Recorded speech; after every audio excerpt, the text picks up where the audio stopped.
Next coming to the stage is a very funny guy, Siegel. Louis.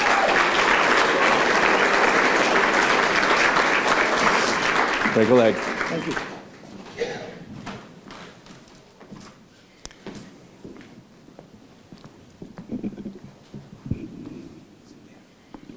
Hi, everybody. Glad to be here. Sort of.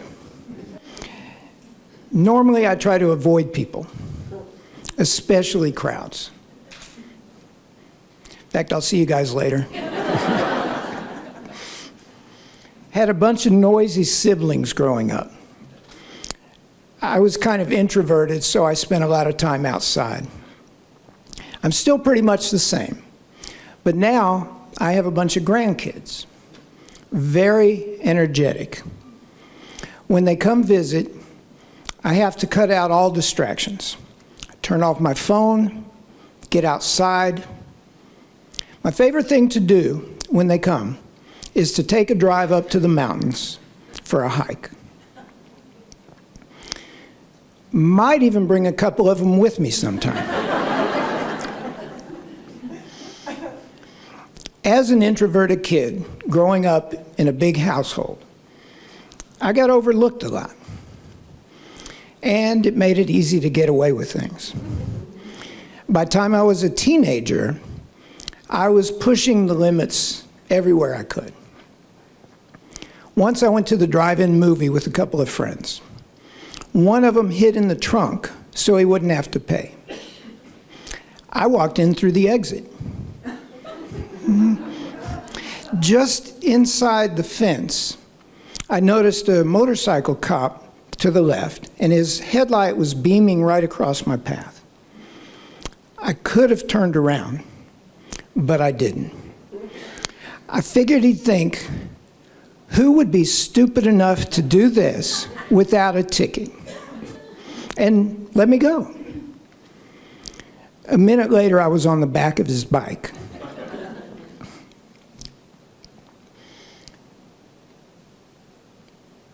Sorry. So, fortunately, I was just 16. He could not arrest me, but he made me call home. I dialed that number very slowly. I prayed no one would answer. And thankfully, my big sister Mindy picked up. "Don't tell Mom," I said, and explained.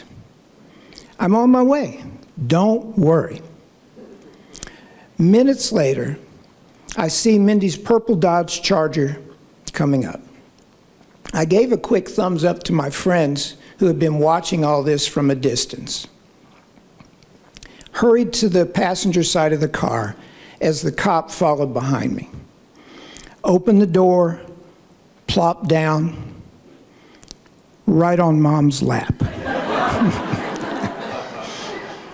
But I learned 3 things that night. 1, never trust Mindy.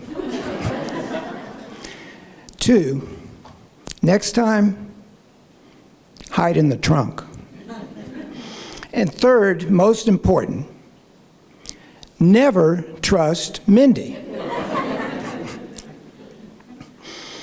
I was always flirting with trouble. In my early 20s, I went to Greece. Met a girl in Athens, Vaso. She showed me around, helped me learn Greek. I invited her to come with me to the island of Mykonos. "I'd like to," she said, "but my parents would never approve." Vaso lived at home, and her father was a Greek Orthodox priest. Very strict. Then Vaso said, "Maybe I could go if I tell them we're engaged." "Sure, do what you gotta do." A few nights later, she invited me over for dinner. Turned out to be our engagement party. When her father came over and started reciting a blessing. I thought it was for the food. Then he pulled 2 gold rings out of his pocket, engraved with our names. Awkward. "Don't worry," whispered Vaso. "Just play along." Her mother came over, spoke very little English. She tugged me over to the telephone and said, "Call Mother."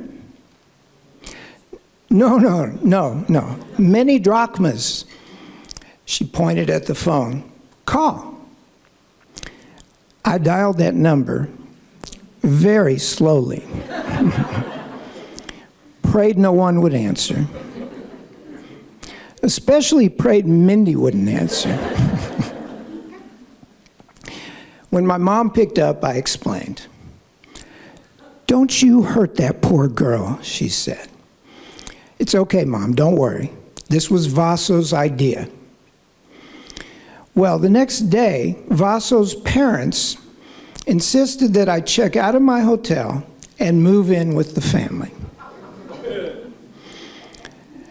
And finally, Vaso and I left for Mykonos. Beautiful, beautiful island, beautiful girls. Couldn't talk to any of them because I was engaged. On the way back to Athens, I decided it was time to break it off with Vaso. Then at dinner that night, Vaso translated as her mother invited me to join the family on their annual trip to Zakynthos for the long Easter holiday. A month? A gorgeous island? Maybe the breakup could wait. It turned out that my brother and a couple of friends were heading to Crete for their spring break. So I left Zakynthos for a few days to join them. Stopped on the way at the family's apartment in Athens for the night. And I got to thinking. In Zakynthos, Vaso and her mom had started making wedding plans. Vaso kept saying, "Don't worry, play along." She had even brought up moving to the US. But as I thought about it, I realized her mom hadn't even been in the room when she'd said that. I made a mental note. Never trust Vaso. The next morning, I wrote her a note, placed my ring on top, and left. I knew I'd done the right thing. Still, on the way to the ferry for Crete, I was uneasy. I felt like a fugitive. I kept looking over my shoulder, expecting to be put on the back of some cop's motorcycle. But I made it to Crete, met up with the guys. We hiked the Samaria Gorge, spectacular. Wound up in a cafe in a tiny little village, a seaside village. We ordered some food. A little ways into our meal, the waiter brought a dish we hadn't ordered. When I pointed this out, he said, "Enjoy, no problem." Well, then another plate of food, and this time in Greek. I made it very clear, we had not ordered this, we did not want it. "Free," he said. "Don't worry." Now, where had I heard that before? I half expected him to lean in and whisper, "Just play along." When the bill came, it included all the extra dishes. We had been charged for those. Unbelievable. So we paid only for what we had ordered and left. Walking down the narrow path to the hotel, we noticed 2 waiters from the cafe following behind us. Then, when 3 other men joined them, our friend Simon stopped short. Guys, he said, I don't want to die tonight. He pulled out a wad of drachmas and paid the man. We did the math later. We had been overcharged by $3, 75 cents each.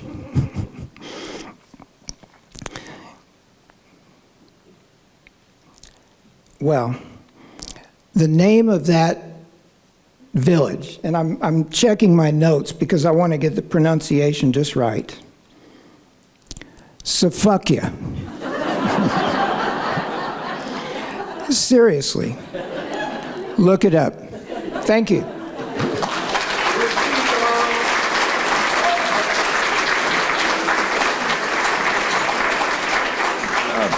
Louis Siegel, everybody, let's hear it.